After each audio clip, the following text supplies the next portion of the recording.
Hey guys, welcome back to the Semiconductor podcast. Today we have our guest Sumanto from IIT Bombay, FOSS EE Lab, and today we are going to have a very interesting session with him. We have a homegrown simulator called eSim that is homegrown in IIT Bombay. As you know that right now we are broadcasting the LT Spice series, and the beauty is that eSIM can read the LT Spice netlist. There is one catch. I'm the all the rest of the magics I will come later through Sumanto and Sumanto. Before going to the diving to the eSIM, we will have some basic questions to have the know-how of the open source software, because eSIM is a open source software, and we will come down to eSIM at some later point. So over to you, Sumanto. Can you tell us right now what you are doing, what you are seeing, and what you are feeling right now, and you want to share with our viewers? Yeah, so Mridul, thank you for this opportunity to talk before in the Tech Simplified TV. So I am Sumanto and I am currently working as Assistant Project Manager in the FOSS project at IIT Bombay. And I am currently handling the eSIM project. I am managing all the activities, development work, and whatever are going on in the eSIM. Also, I'm pursuing a master's degree in MTech degree in industrial engineering and operational research at IIT Bombay itself. Yeah, so these are the small things, and these are the things which I'm currently doing. Yeah, so So even good to have you, Sumanto, here. We welcome you with our viewers. I can see viewers are there, they are watching. I can see the count from my side inside the studio. And one more thing here, viewers, today we are going to have a very exciting discussion because we talk about proprietary softwares. However, open source softwares are something that if you have it in hand, you have the full code level control. You can make it work for you. And the best example that I have seen across all the variants is eSIM. It has evolved over years. So, Sumanto, first questions to you is that how has Linux version of delivering free softwares to everyone influence the broader adoption of open source operating systems and the application softwares like eSIM or something else to the Mhm. general user? Please give us a small uh, overview. Yeah, so Linux is an open source operating system. So definitely Linux. So we have seen that Linux has so it itself being an open source, everything available in Linux is also open source generally.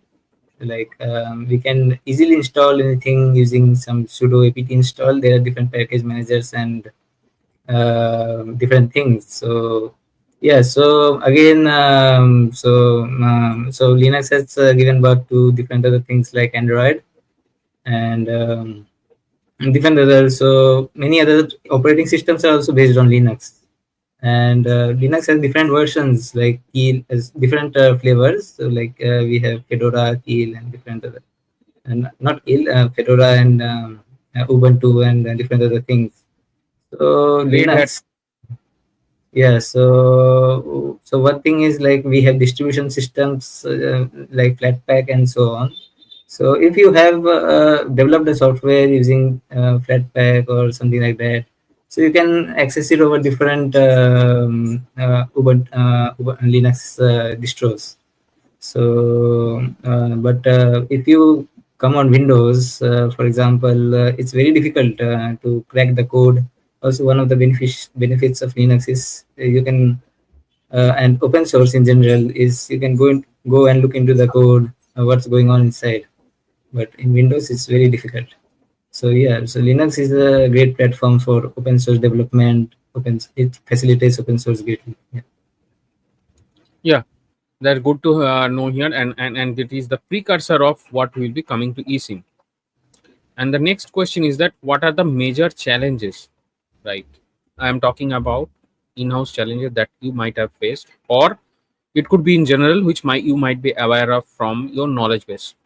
That running open source projects like eSIM for long-term sustainability and funding, and how Mhm. they can be addressed. So, what are the major challenges in that? Yeah, so running is projects like eSim or some other open source project, one of the major challenges is funding. So reaching out to lot many people, we need to look for different fundings, and so basically, yeah, so funding is one of the things, and then so we need to go and popularize the software. So that is one of the challenges which we face currently. So yeah, so for eSIM we have the FOSS project is funded by the NMEICT initiative of by the government Ministry of Education, Government of India, and the head of the project is Professor Kannan Moudgalya, and it is under IIT Bombay. So yeah, that way we are getting funding from the government. But in general, if someone like wants to open up a open source initiative like eSIM, so it's not very easy at the beginning, but yeah, once it has got popularized, people started adopting it, definitely it will be a great thing. For example, we have Python and different other things, open source platforms where people are contributing, so we can have a good supply chain kind of thing for the contributors, then users, so where people will automatically come and contribute, and then some people will look into the documentation, some people will look into the development of the software, some people will look into the creating the tutorials for the software. So we have another. So along with this FOSSI project, we have another sister project called Spoken Tutorial, who said is again Professor Kannan Moudgalya. So for eSIM, it was earlier funded by government, and currently it's self-funded. But yeah, so again, so this chain of development and learning and contribution, users, everything must be established in order to have good in order to cope up with the challenges of sustaining open source like eSIM or any other open source software in the long run. Yeah, great. That means government funding, at least for the government institution, is very much Mhm. important to have, because of for the lifetime and the growth of the software from Mhm. version 1, maybe not version 1, because alpha is the first one, alpha, beta, then Yes. release candidate, and then I think will be the version 1, or like that. This way the softwares are released, right? So for that Mhm. phase to go, and the popular, and one thing you have mentioned, the very good point, that the popularization of the software, it is a very Mhm. important thing, that software do not get popular if it is created overnight. That's a very big challenge.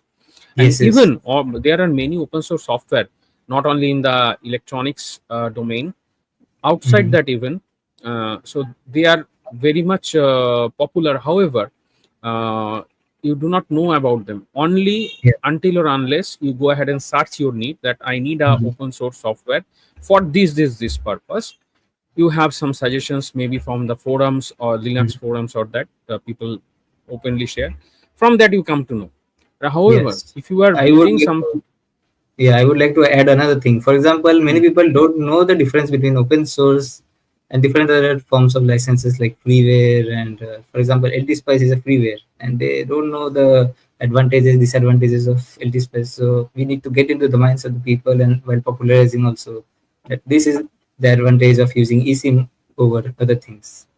So this is also a challenge in general. yeah, that means that open source means you can have the source code, and you can do a fork of that software and implement Mhm. something on your own, and that fork is going maybe in a parallel branch of the SVN where you are keeping the software. Mhm. Nowadays I think everything is on GitHub. So GitHub is the ultra modern SVN, what we can Yes. say. Yeah.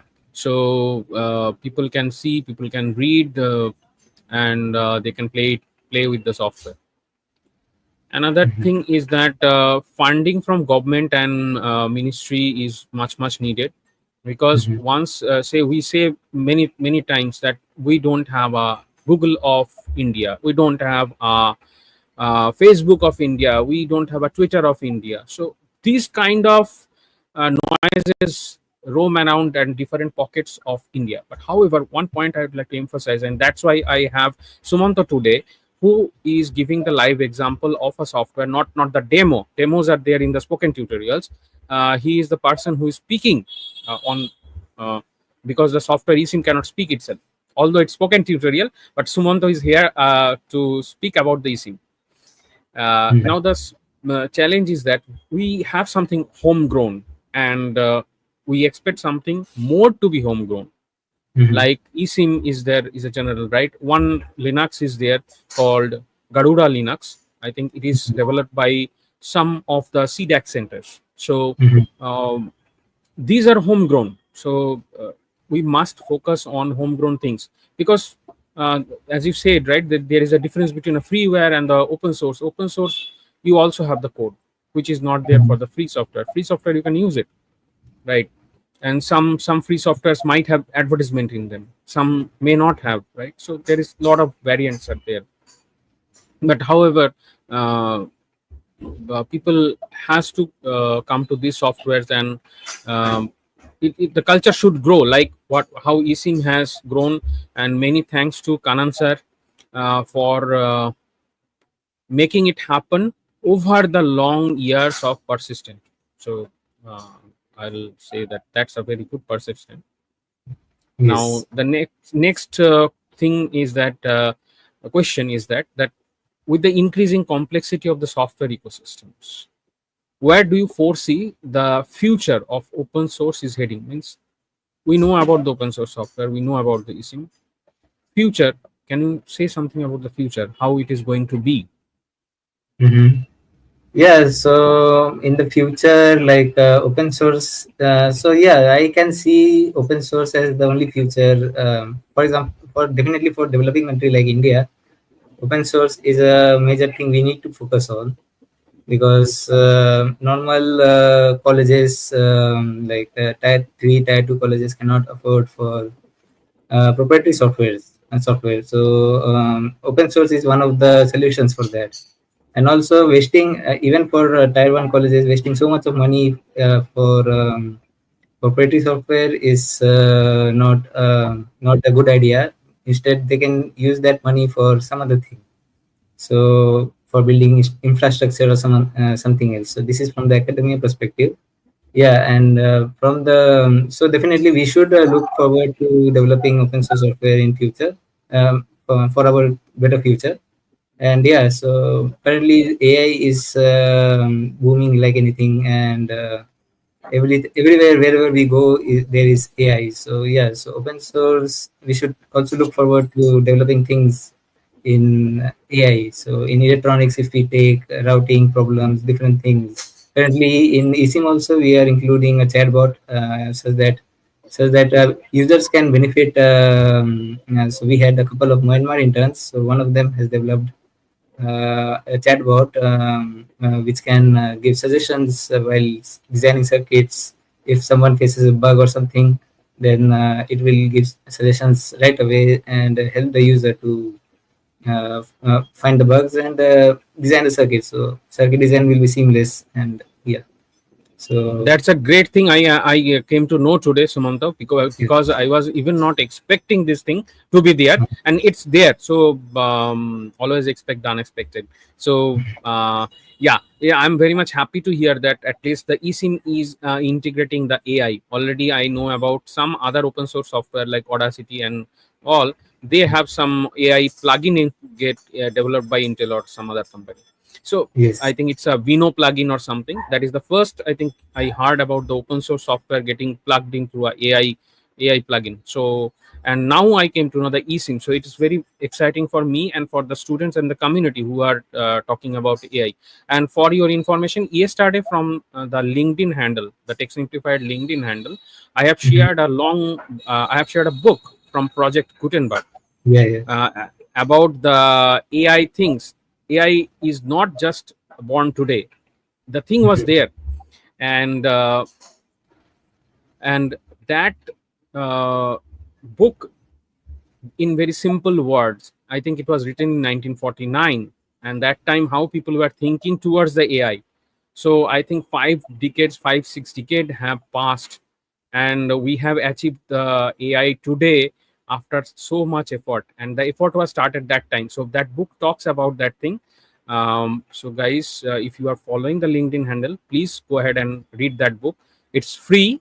Free means it's totally free. You can download it in, might be in EPUB or Amazon Kindle format, or as plain text format from the Project Gutenberg. It's also an open source library where they keep the books for various kind of genres. Okay, so now coming back to the AI, my next question is that uh, what role do the emerging technologies such as AI play in the shaping the next generation open source software models? How AI Yeah. will, one thing you have already talked about, the eSIM that is integrating AI chatbot. Okay, Mhm. and what are other things you might be hearing, you might be thinking, or some of the students may have proposed, because youngsters are a lot of enthusiastic, so they may suggest something. So how it is, how we are looking towards the future of AI integrating with open source software? Yeah, so AI has a huge role to play in the open source platform. So one of the greatest advantages of AI is code generation. So one doesn't need to write hundreds and thousands and millions of lines of code. Instead, they can just give to some AI tool, and the AI will write all of the code. And so the only the thing the human needs to do is just keep a check on the AI tool, whether it's doing it correctly or not. So that is the only task for the humans. Yes, Now, the code the is one of sanctity, the sanctity checking. Yes, I yes, just inserted the word. Yeah. yes, right. So yeah, so sanity check and yeah. So again, this AI, so AI can write a lot of things. Then again, from the integration point of view, we have DevOps and lot many other things. So many things are automated. So just you push the code into the GitHub, and GitHub can do everything. It will check it has its own DevOps platform, and yeah, so there are other DevOps things also. So all of the things are getting automated, and so open source, so contribution to the open source in general becomes easy. And AI can also help from the learning perspective. Like I can see that there are various AI tools. Like in order to look into the code base, also one can take help of the AI and check what this section of the code is doing. So this is one of the advantages of AI. From the learning perspective, there are various tutorials developed using AI in the open source platform. Like so for example, I want to develop some tutorial on Python or eSIM itself. So AI can help me in order to script it, in order to add different other things, in order to edit the videos, in order to make our videos look much more appealing. And yeah, so yeah, so I have seen a video like earlier. So I have seen some tool of AI where one can just insert a textbook or something, and it will read the textbook and say what the textbook is doing. So what the textbook storyline is actually. So basically, so here also in AI we can, so for example, one is not able to understand the code, so one can give the link to the code, and the AI tool will just check what the code is doing, which line is doing what, and what function is doing what kind of things, where is the declaration, where is the initialization, this and that. So yeah, so this is how it's impacting the open source. So open source development will not be that cumbersome. Like earlier people used to think, what will I get from it or something. But now since AI is there, one can easily do it. It will not be an, it will be an easy job. And yes. in my So opinion. it's AI will help the programmer to program Yeah, more efficiently for the open source yeah, tools. yeah, Yeah, correct, correct. great, great, great. And my next question is that as the cloud computing becomes more dominant in the industry, right? The cloud is you can say about the um, Amazon Web Service, like AWS. This is one typical example you can see Yes, of yes. the about the cloud, right? This is one Yeah. example you can get readily. Now, cloud, not only AWS, more clouds are coming into the picture and coming around us. Okay. Mm-hmm. So in future, there will be a lot of cloud systems. Now, Uh-huh. open source softwares are installed locally on the machines, right? Yes. Uh, how you think that this cloud computing, right, which is Mm-hmm. upcoming type, right? Mm-hmm. Um, how can open source project ensure that they remain relevant and competitive against proprietary cloud services? That means cloud services are there. How open software can maintain its importance, maintain its needfulness, even the cloud is there. So Mm-hmm. if you can comment. Yes, so cloud services. So we have so with this aspect, we would like to say we have developed something called eSim on cloud. So Okay, where eSIM can be used from the cloud, and one doesn't need to install it. It's currently under development, and we have Arduino on cloud, where one can try Arduino simulations as well. And similarly, great, we have FOSS and different other clouds. So clouds cannot be a problem to us. As in fact, cloud will be an advantage for us because many people cannot afford for the specifications given as required for this software. So, for example, the specifications are increasing, and many people may not be able to afford every time. So if we have a cloud, just a good amount of bandwidth would help them a lot, and one can access those things from anywhere. They need not have to waste the time installing it separately. And from the cloud, purchasing the cloud, there is definitely a challenge. But yeah, if government or some other organization can help us in procuring those cloud resources, then yeah, it will be a great thing. So yeah, so cloud will be a useful thing if we can do it. Like if we great to can. know that eSIM is flying up to the cloud. So that's a very good thing. So Yes. I'm also happy to hear that, and it's a very surprise to me. And however, so the things are going in sync with the things happening around us. So my next question is that with this question we will have the closure of the open source, and next question onwards we will go specifically towards the eSIM. So how has the interpretation of open source licenses evolved? Means there are multiple type of open source licenses, and do you anticipate any new type of licensing models to address emerging technology trends like AI, cloud, etc., right? Yeah. So first tell us our viewer about the open source licensing system. That means although we don't have to pay the money, but there is still a open source license. What is Yeah. that? And with AI and cloud, how that will going to change in future? Yes. So for open source, we have different kinds of licenses like MIT, then Apache, then GPL2, GPL3, GNU public license, and many other license. So IIT Madras also has its own license. So one can form its own license as well. So one needs to carefully go through the license clause given, and accordingly take actions while even while using open source. Open source doesn't mean that they can do anything. So one should look into the clause.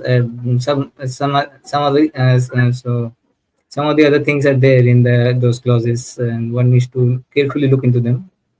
So with the emerging technology and model, with the involvement of AI and lot many other things, definitely there must be a change in the license clause, since AI can do a lot of stuff which humans cannot do. Sorry, like much faster than humans. So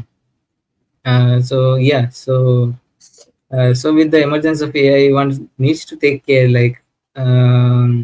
So there may be new forms of licenses emerging in the next few years. So one needs to take care of those things. Yeah, cybersecurity and different other things also come into picture when plagiarism and different other things which may affect the license system. So yeah, so licensing is a broad thing like to discuss upon. So one may look into the what I tell my students interns is like to use open source licenses and to look into the clause whatever it is given. For example, if we have a GitHub, then there is a list license.md file where all the license clause are given. So one must look into them and then accordingly take actions. Great, great to know about the open source tools, their present, their future, and what is the path that is leading towards the future. Now I will move specifically towards the eSIM, and which is the most exciting part of this podcast, because we are today talking about a simulator that is homegrown in IIT Bombay under Professor Kannan Moudgalya sir. And Sumanto is with us today to talk about the eSIM, the exciting journey of eSIM, what eSIM can do, what is eSIM has multiple things right on that. So, uh, first question about the eSIM is that how uh, EDA tools like eSIM can reshape the landscape of electronic design. That means the chip design, maybe in analog, maybe in digital, particularly Mhm. in academia. That means not only the IITs, but all the institute across India. How it Mhm. can reshape the electronics design. Yes, so as we had already discussed, so eSIM is made using so eSIM is a old tool like around more than 10 years, and earlier it was known as OSCAD. So this happened before even I joined FOSSI, and this is a story I heard from Professor Kannan. And so OSCAD, and then it was renamed to eSIM because ORCAD Spice, since the name was similar, they asked us to change it. So Professor Kannan was quite a bit happy because we had made a change in the kind of revolution, and ORCAD has asked us to change its name from OSCAD to something else. So OSCAD was renamed as eSIM, and earlier it was an analog simulator. Then we had added the feature of digital simulation as well, and finally the mixed signal simulation. So earlier VHDL was there, and then we also added Verilog, and we got in touch with Redwood ADA, and we incorporated this Verilator plus NG-Spice to get something called NG-Veri, which is also mixed signal simulator. And yeah, so Redwood ADA's own simulator called Maker Chip was also integrated with our tool. And then finally, we also collaborated with Google Skywater. So, and we conducted a marathon for using Skyward 130 nanometer technology. So, a chip design hackathon, system on chip. So, and some of our designs were even taped out from eFabulous. Yeah. So yeah, so this is all about the journey of eSIM. So how will it help to reshape the electronic design automation in academia?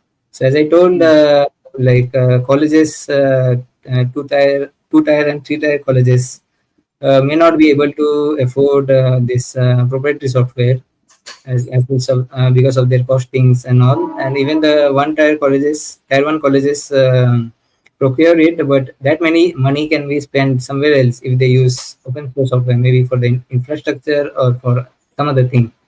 So therefore, it's a high time to help us to develop this open source software, including eSIM. And so, from the reshaping the future perspective, since it doesn't need anything in general, so basically eSIM is made using different other tools like ECAD, NGSpice, then this very later, then GHDL.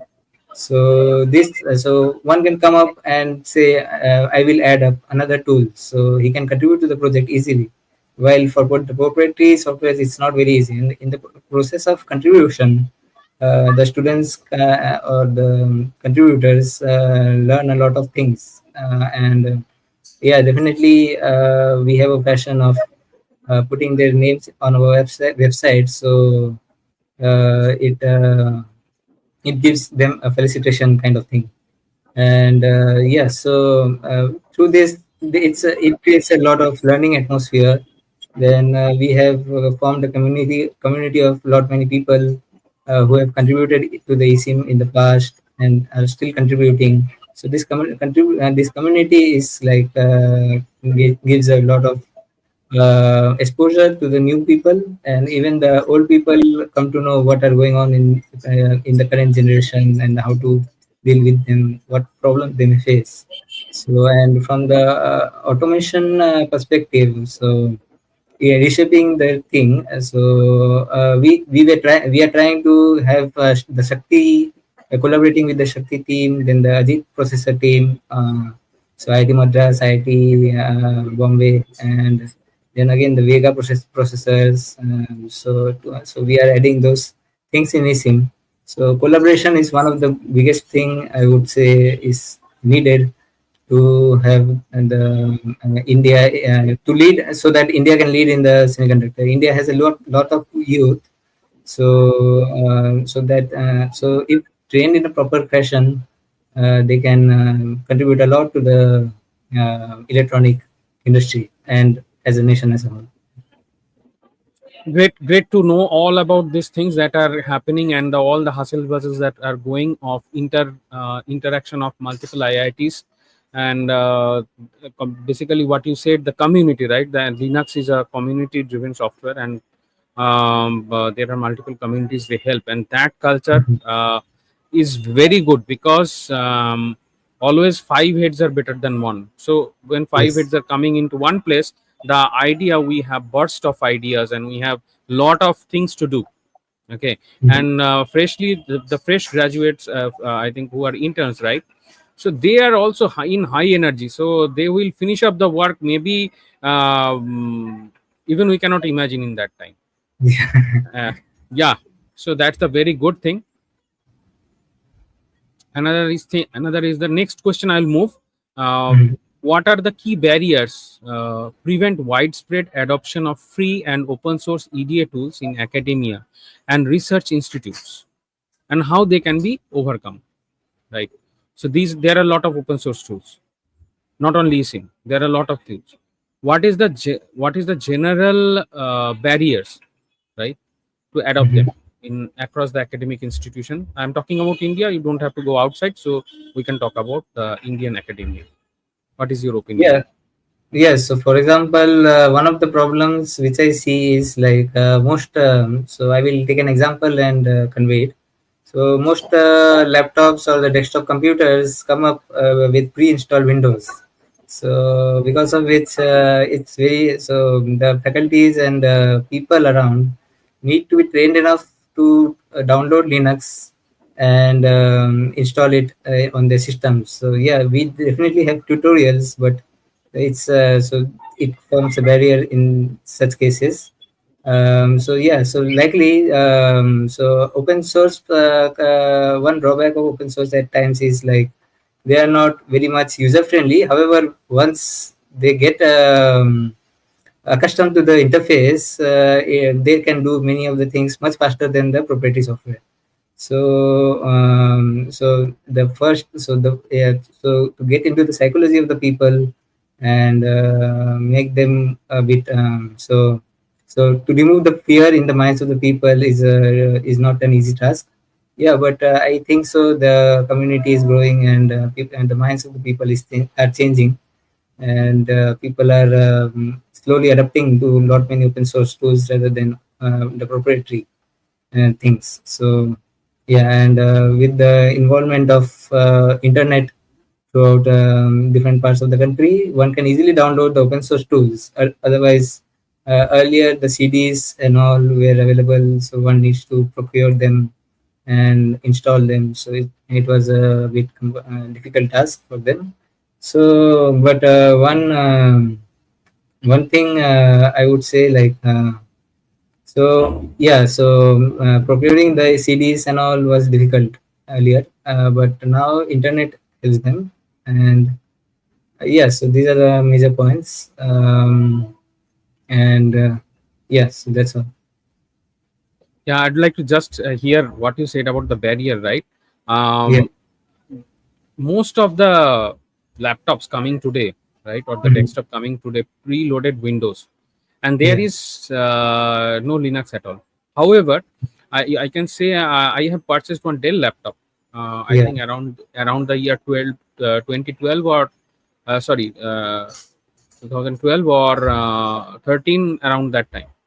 So Mhm. that had Ubuntu preloaded, and only Ubuntu was there.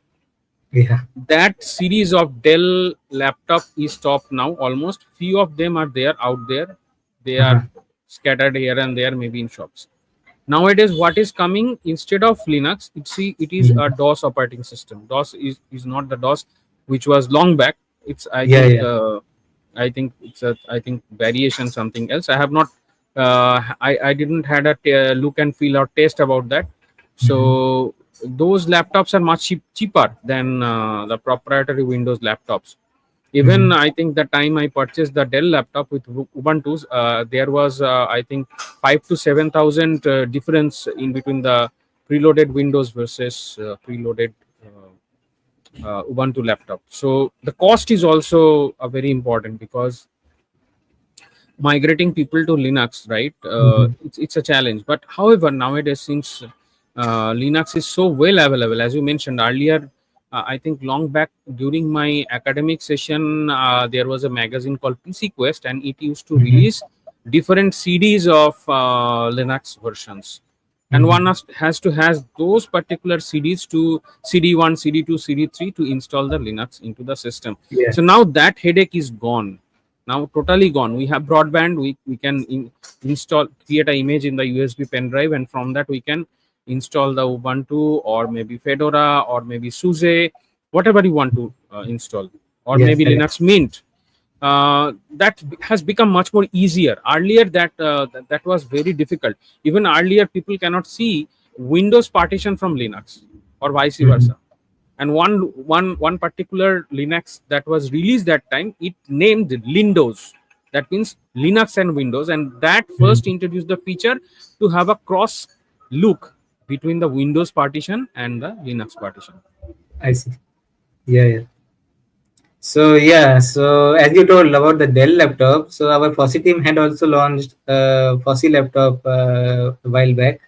So yeah, it was available for some of the colleges, and yeah, Professor Kannan would know more about it. Yeah. So which contained all our open source tools like Linux, then Windows, and it was adopted by a lot many people. And yeah, so this so adoption is a difficult thing, is a barrier or challenge. But yeah, so also from the UI perspective, I would say since people are more fascinated for Windows, it has a good UI and this and that. But the current versions like 23, 1 to 23, 24, and 25 are like quite good as compared to Windows. So maybe people are so basically changing up their minds and going to Windows, sorry, Linux as compared to Windows. Yeah.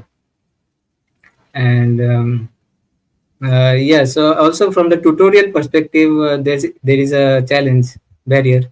Like so, for example, if we take MATLAB, so MATLAB has lot many tutorials as compared to Scilab. Or for example, if you take Synopsys or some other tool, Multisim, someone or the other will come and create a tutorial for them, but eSIM doesn't have the tutorial. So we have the spoken tutorials definitely, but so different people as compared the number of tutorials as compared to is less. So that is one of the challenges what I see. But yeah, so people are like you have called me for this. broadcast and gave me this wonderful opportunity. So people are going to the open source. They are themselves contributing to creating the tutorials, and yeah, so they are doing a lot of good work. Yeah. So I see like in next 10-20 years, maybe many people would adopt open source. Yeah, in academia as well. Yeah. Great to know, and you have shared a great lot of information for the people who are still having some inertia to migrate to the open source tools and the Linux. So, as Sumanto said, I agree with him on all the points. So, I'll move on to the next question. Is that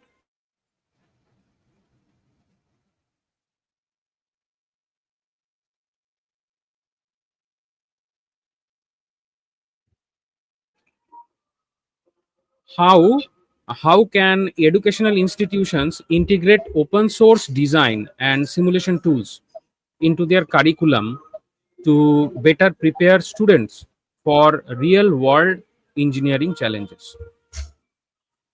Yes, so this open source, so open source is actually forms a real world challenge for them.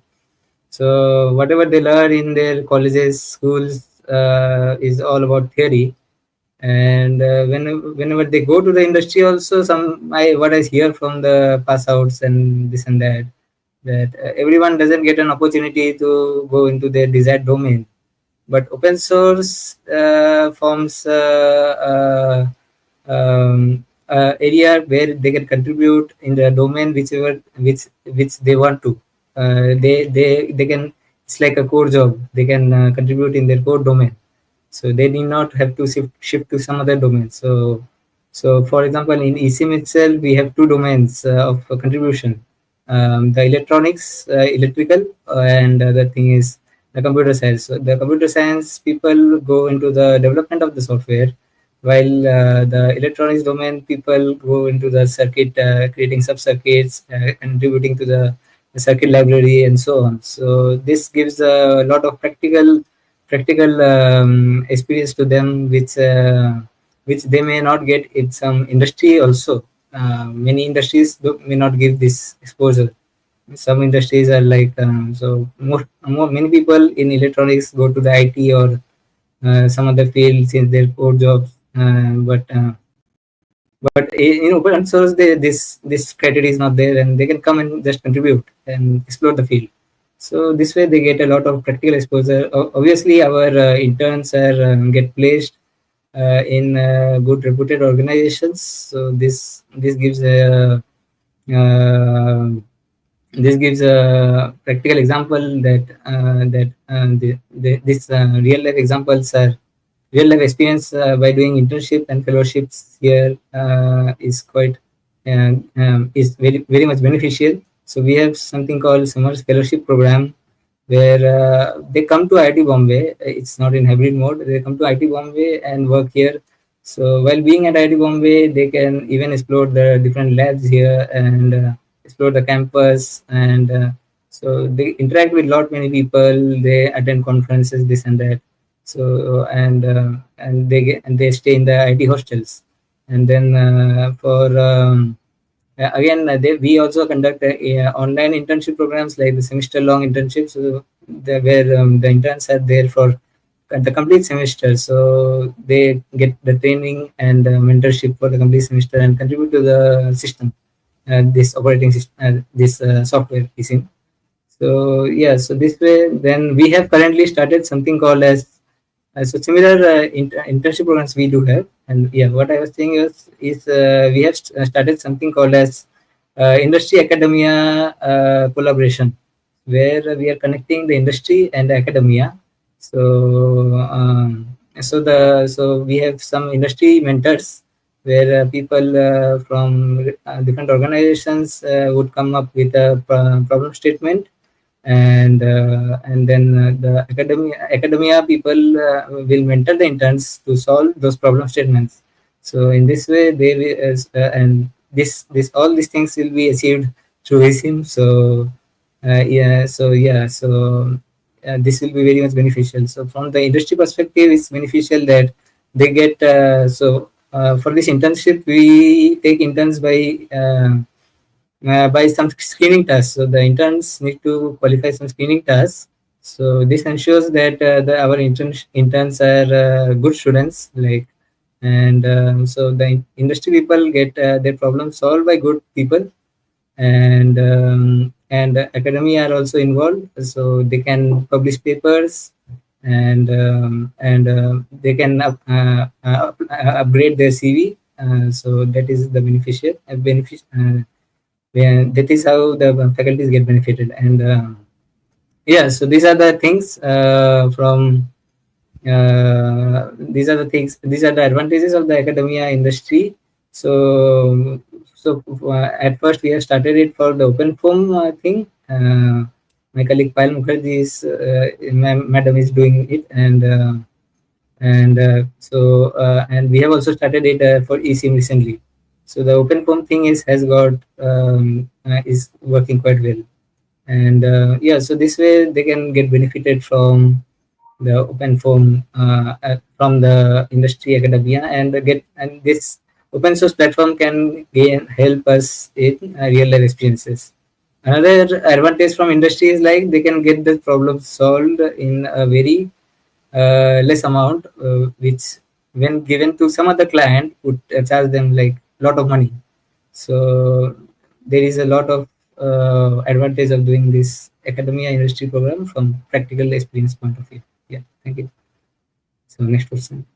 Yeah, so it was a lot of information that actually got jam packed in one answer, and this answer was very much useful for maybe tier 2, tier 3 colleges who are looking for open source tools to be there, and how to utilize the open source tool for multi-dimensional benefit.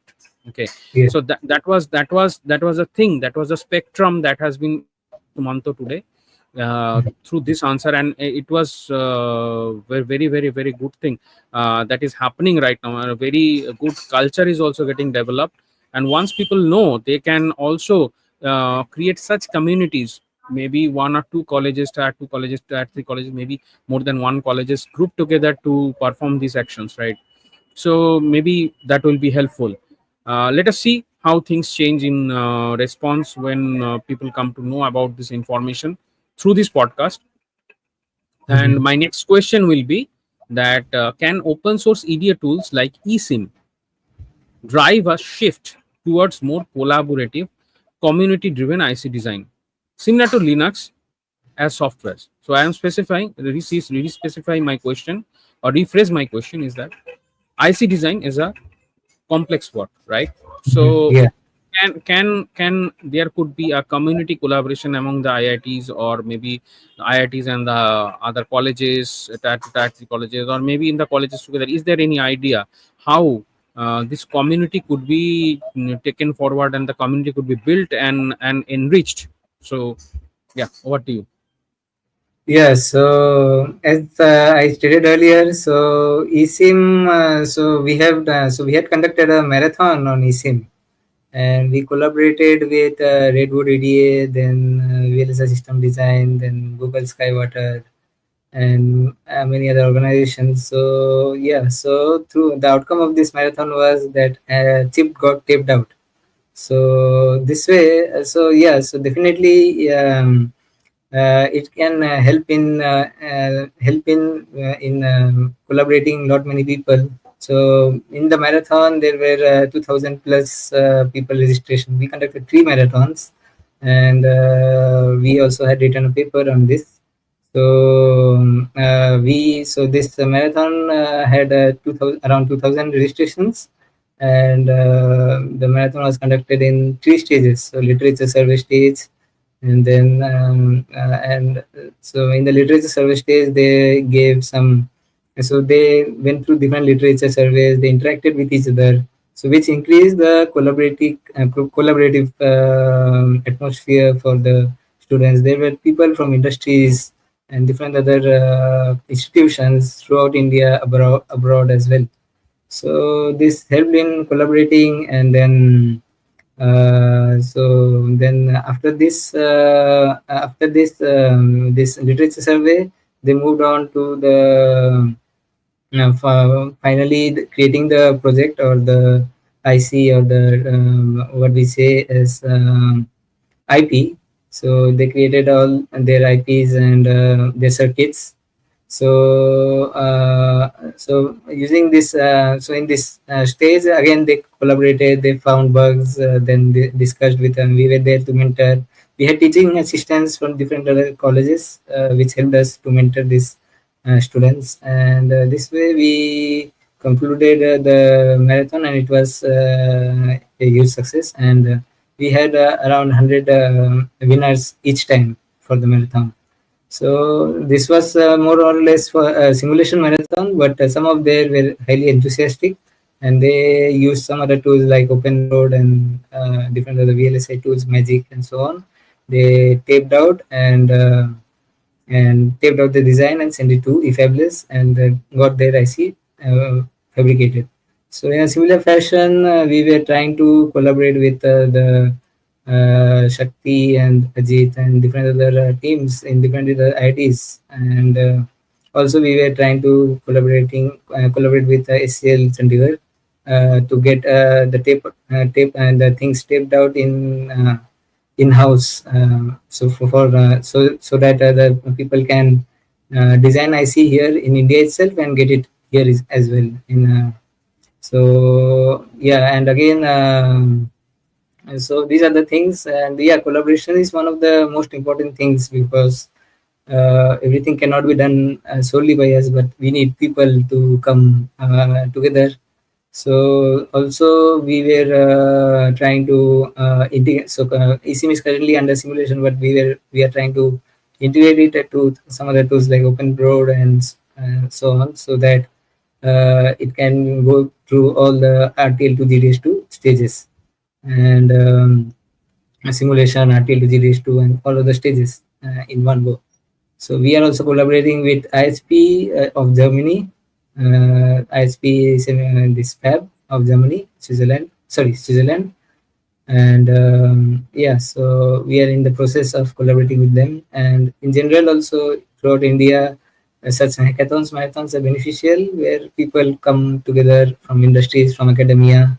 Some of them have even published papers using their work, and so this way collaboration helps in bringing people of different mindsets together. Then people develop friendships in general.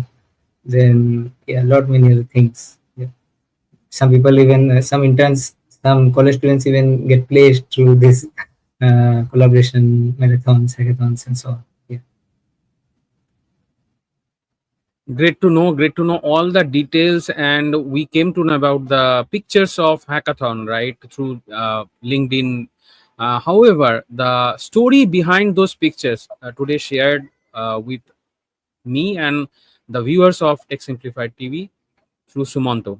Thank you, Sumanto, for bringing us the picture that what is happening behind these hackathon, how the collaboration and etc. is happening. Next question is. How can large semiconductor companies contribute to the development and adoption of open source EDA tools while maintaining their competitive edge? Let me give one example. Like NVIDIA, they invest or help monetarily for the Python, right?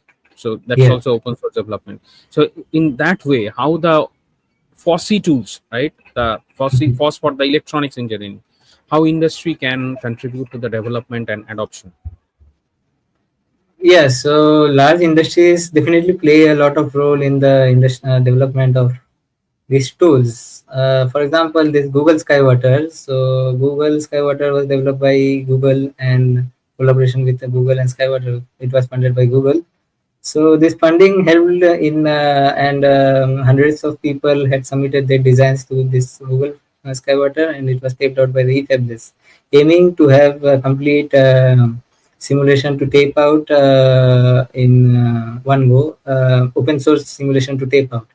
Yes, so yeah, large companies have a lot of role to play in terms of monetary, in terms of technology transfer, and lot many other things. So as a part of our industry academia program as well, we have people from large companies. So where they are trying to have give insights to the current technology trend, which is very much important, so that even the students can learn in this direction. So yeah, so this is where the large companies have a lot of role. Then again, they need to give us some space. For example, if we say like Windows getting installed in all other laptops, so again, so there must be some space for Linux as well. So this is one of the things. And yeah, so funding, giving space, and then technology transfer. And so the large companies may transfer out the outdated technologies, maybe which are done around 20 or 30 years back. Even they are passed on to the new people, like this generation people, so they can develop on top of it as an open source. And some of the companies have also done it, but if it is done in a large fashion, then it's great. So yeah, so large companies have a lot of role to play in the open source platform in general. Yeah. Yeah, thank you, Sumanto. That was a very great suggestion. I think if someone is hearing from either from government side or from the um, industry side, they will be putting their ears and eyes towards these suggestions. I think that is great suggestion that already used nodes which are now older, they can be made free Mhm. under the educational licensing. Maybe the education for education student can develop on them. So that is a very great suggestion. So apart from the funding that I said, I don't know whether it is possible for through the corporate social responsibility, that is CSR, through CSR anything is possible for funding such softwares or not. But Mhm. however, that will be helpful. Whatever suggestion you have gave, right? There is a Google Chrome is a browser, right? But there is open source version of the Chrome that is called Yes, Chromium. yes.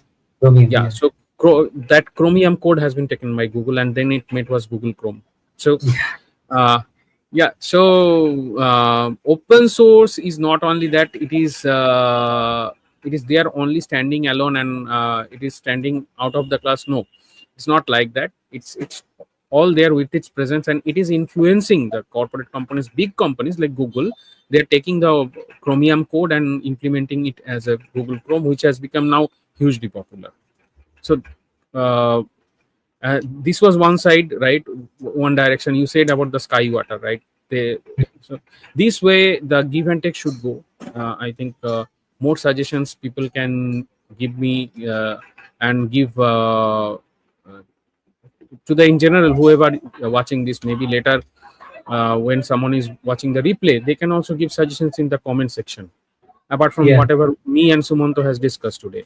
So that's why we are having the podcast. So people open up their minds, people share ideas in open-minded way, so that the things become good and better and then best. So in this way, things move towards the future. And next question will be the this will be the final question for today. With Mhm. increasing interest in the open source hardware initiatives, how can FOSS tools facilitate uh, the development of fully open sourced semiconductor chips? Mhm. So yeah, so open source hardware initiatives are very much required because so we have OSSP, FPGA, open source FPGA, and different other things. So one of our future plan is to integrate eSIM with those tools, so that the digital simulation which is done in eSIM can be transferred in hardware, and students can do. One of the so again we have developed this Arduino on cloud. So again, if we can also plan of having the Arduino code directly written into the Arduino board. So yeah, so hardware is open source hardware is definitely a thing which we are looking forward to. And yeah, there are a lot of initiatives internationally, and we are trying to collaborate and bring in our tool chain. So yeah, but it requires a lot of things like so open source needs writing to the byte, so a kind of bytecode writing and different other things. So it's a lot of technology work, and definitely it will increase the size of the tool that need to keep in check. So because again we are doing it for common people of who can easily afford it. So we need to keep a check on the size of the tools as well. And so yeah, open source hardware initiative is definitely a very important thing which we are looking forward to. But it will take some amount of time maybe. Yeah, but yeah, it's very much required. Yeah. Yeah. So a lot of perspective came through all of the questions today, and we have discussed things. Now the time for the comments. I'll bring one comment. I'll bring it on the screen here.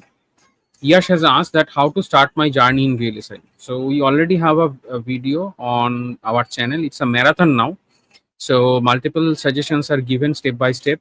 There, it's called, I think, if you search by marathon in our channel, you will get it. So it's for freshers roadmap. So apart from that, my question to Sumanto, can you save the environment that you are in, right? If some student like Yash wants to start their journey in VLSI, how they can do that? So from your perspective or your ambience, as you are the guest of So today. yes, since so I would say like so we have open source tools like eSim. So many people would say follow this tutorial or that tutorial, but I would say simply download a tool like eSim, download eSim and try out and also look for some GitHub repository where someone has implemented some microprocessor and download it and read the documentation given there and just try to dig into the code which they've written, the RTL code. And you may not know what is Verilog, what is system Verilog, and everything. And slowly by doing a reverse engineering kind of thing, you will come to know what all things are there in the complete chip design, and slowly you will get a hold of different other things. Yeah. Yeah, that was a very good suggestion. I'll disappear the comment, and I would like to rephrase one word. It's reverse coding knowledge. Reverse engineering is something that hackers use. So we may refrain from using those words that might create a Uh-huh. confusion. Yeah, because this is reverse code understanding, means the code, how it is written and how it is interpreted by a human being is there. Yes. And it's a very good suggestion that you have given, that you can start by this. And one suggestion from my side to the students is that when you are having a software and you are having some examples from the GitHub, you can go ahead and run. It's not a bomb, it's not going to blast with the computers falling apart. So be courageous, run it, see what happens. Max to max, it will crash, the simulation will crash, the software will crash, but however, still from that crash you will learn something. And if it is runs right, from that you also learn something. So be courageous to run something. As Sumanto has suggested, go to some repository, pick up a code, bunch of code, try to run some code, maybe code A, code B, code C there, run it to see what happens. Obviously, there will be some guidance of what to run with what particular tool, because GitHub is again an open source repository. So people have lot of documentation there. So you will might get. In addition to that, I would like to say that not only the documentation in the GitHub, people also have sometimes papers or thesis written on top of that. So you can also, if those are there online, if you search, you can get it. Yeah. In fact, since Vidul said about crashing, so from crashing, you may find some new bugs which other people may not have found, and this may give you some award or some recognition or some job as well. Yeah. Yeah, you can report that in GitHub also. So I have run with this option, and it is crashing and it is giving a software dump there, and they will ask that send us the dump. Yeah. So yeah, that's the thing. That's you should be courageous about trying the things and breaking in. That's the breaking in. And once you break in, not to someone's house, I am suggesting, because we are approaching night, it could be misleading if you misinterpret my words. So I'm taking it breaking in a problem as a code. Okay, not someone's house. So yeah, so that will be very good thing for you. And with that note, we will be concluding today's podcast. We have flashed the message relevant comments, and thank you, Sumanto, for being here. And through this podcast, me as well as all the viewers have came across the knowledge that IIT Bombay is doing regarding the eSIM and the open source development, and how Kannan Moudgalya sir over the years, through his persistent, keeping this alive, keeping this journey alive. So that's the main thing. The show must go on. So the show is going on, and today Sumanto helped us to get a wide spectrum knowledge about the eSIM and the open source thing, and how different IITs are collaborating and how things are going on. So you had a picture of that. You might have seen pictures of hackathons, maybe in newspaper, maybe in LinkedIn, maybe in Facebook, or maybe in Twitter, right? So Twitter is now X, so maybe in X. And however, what's the story behind today? Through the podcast, we came to know. Thanks, Sumanta, for spending time with me as well as our viewers. And this is a live podcast, so people can watch the replay, and also make some comments in the comment section. That is open always. So thank you, Sumanta. So we'll close now. So I will be ending the live stream now. And Thank bye. you, Vidul. Yeah.